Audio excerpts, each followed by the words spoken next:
दरवर्षीप्रमाणे याही वर्षी गुरुपौर्णिमा उत्सवानिमित्त साईबाबांची शिर्डी भक्तांनी गजबजून गेल्याचं बघायला मिळालं। शनिवारपासून सुरू झालेल्या गुरुपौर्णिमा उत्सवाचा काल मुख्य दिवस असल्याने लाखोंच्या संख्येने भाविक शिर्डीत दाखल झालेले होते। त्यामुळे भाविकांसाठी मंदिर रात्रभर खुले ठेवण्यात आले होते। यातच मुंबई, नाशिक आदी ठिकाणच्या हजारो पालख्या शिर्डीत दाखल झालेल्या होत्या। तर मंदिर परिसरात करण्यात आलेल्या आकर्षक विद्युत रोषणाईने सगळ्यांचंच लक्ष वेधून घेतलं होतं।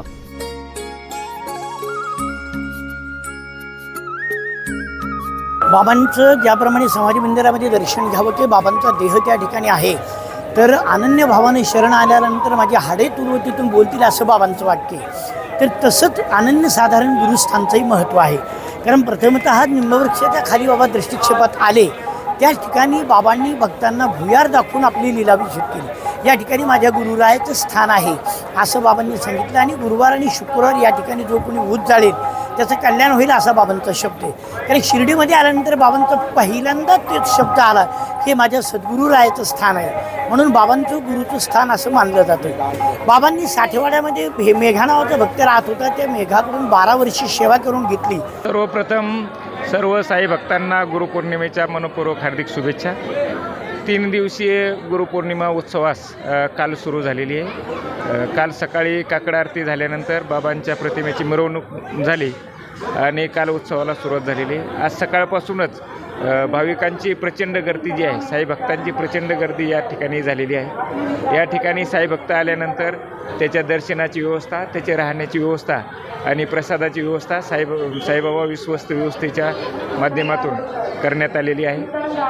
आज सकाळपासूनच जे आहे जवळपास 2-2.5 लाख साई भक्त जे आहेत ते दर्शनासाठी आलेले आहेत। या ठिकाणी त्यांचा बाबांच्या सानिध्यातील सहवास जो आहे तो चांगल्या रीतीने व्हावा यासाठी व्यवस्था केलेली आहे। प्रसादालयामध्ये सुद्धा जे आहे त्यांच्या प्रसादाची व्यवस्था केलेली आहे। पावसाळ्याचे दिवस असल्यामुळे 20 ते 25 हजार साई भक्तांना बाहेर मंडप टाकून निवासाची व्यवस्था केलेली आहे। साईबाबा संस्थांचे जवळपास 2,500 AC room, AC non AC rooms आहेत आणि 200 हॉल्स आहेत।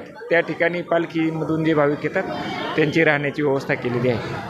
मंदिर कशा खुलं राहील आणि आपण भाविकांना काय आवाहन करणार? आज गुरुपौर्णिमा म्हणजे उत्सवाचा मुख्य दिवस आहे। आजच्या दिवशी जे आहे मंदिर रात्रभर दर्शनासाठी खुलं राहणार आहे। Bureau report 9 news Maharashtra, Nashik.